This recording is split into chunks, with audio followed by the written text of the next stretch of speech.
Hi, my name is Chris Hustis. I'm a third generation farmer from east of Great Falls. And about a year ago, I had a bout with plantar fasciitis, so I got an appointment with Dr. Clough, and he put power steps in my shoes and Cloughie wedges, and I've never had any more pain ever since. I just can't say enough good about the Cloughie wedges and power steps. So we're talking today about plantar fasciitis. That's an inflammation of the plantar fascia, which is a ligament on the bottom of the foot. So if you look at the foot like a bow, with the arch being the bow, the plantar fascia would be the bowstring going across the bottom. Okay, if my arch gets lower, you can see if my arch is lower, that bowstring is actually going to stretch and become elongated. And if my arch is higher, that the bowstring actually gets a little shorter. Okay, so that's the first thing you need to realize. Now, when the foot functions normally, when you come down at heel contact, the foot is a pronator. It's a mobile adapter to the terrain, and it adapts to the surface you're walking on. So we call this pronation of the foot when this occurs. And in this situation right here, the arch is relatively low.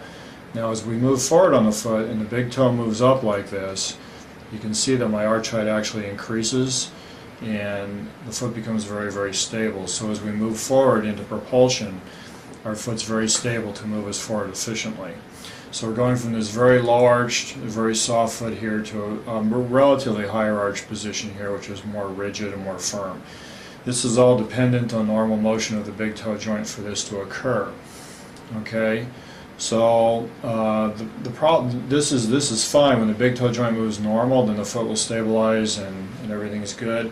And as the foot goes up like this and the length of that ligament decreases, essentially, there's almost a rest that occurs to the foot at this point, just because the bone structure itself has the integrity to hold the arch up. So this is a position where the plantar fascia is kind of under a little bit of rest.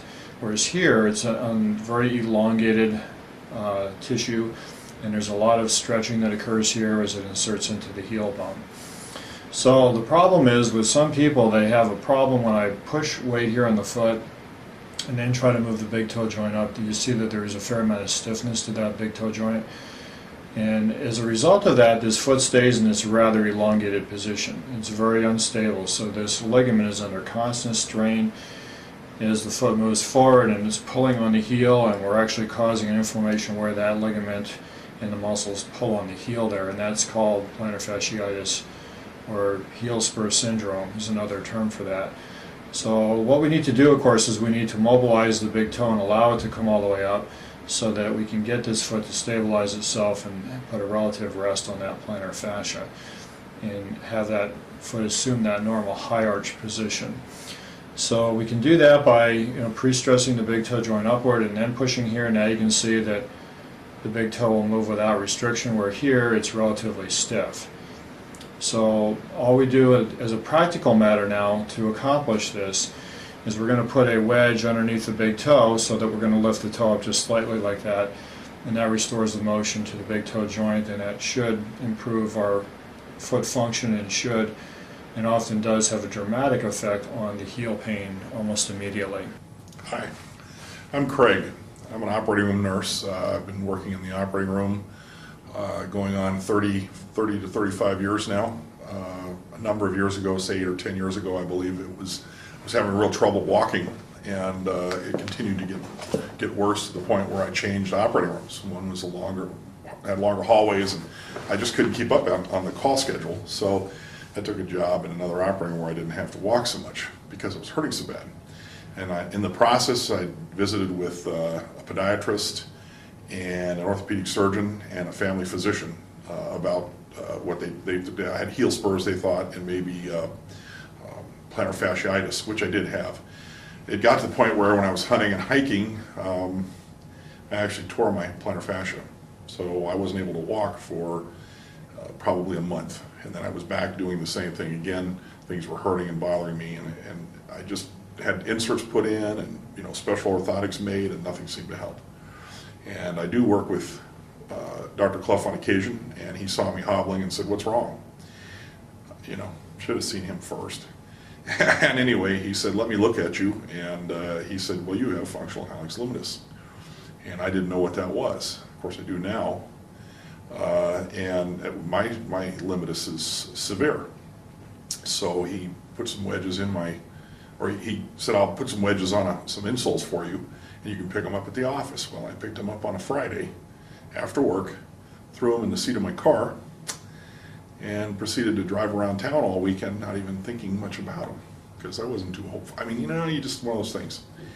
And on Monday, I went to work and forgot them. And I heard as usual, so I decided maybe the next time I'll put them in. And I put them in, and it was an immediate sensation. It wasn't something that just built up. I immediately felt something different, and I couldn't describe it. It just felt different walking.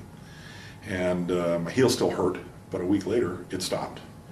And to have had heel pain and hobbling around operating rooms for 6 or 7 years and have it relieved so readily was just a remarkable circumstance. So since then, I've purchased a number of wedges. I have a number of sets of insoles that I use, and I slip them in my hiking boots and my running shoes and everything, and I work with them. I wouldn't leave home without them.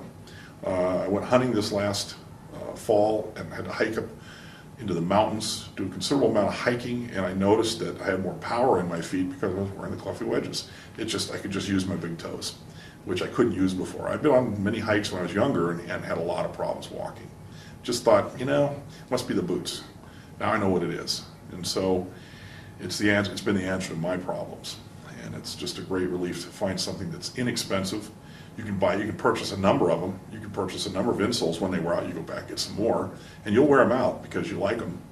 And I'll never leave home without them again. It's kind of like a godsend for me. I've resurrected my operating room career. I'm back in the main operating room doing traumas and so forth, and I really enjoy it. So it's saved my career. It's made life better for me all around. It's a great product. You got to try it. If you have heel problems and you don't think you can walk well, if you think you're hurting and stuff, try them. It's the best thing that'll ever happen to you.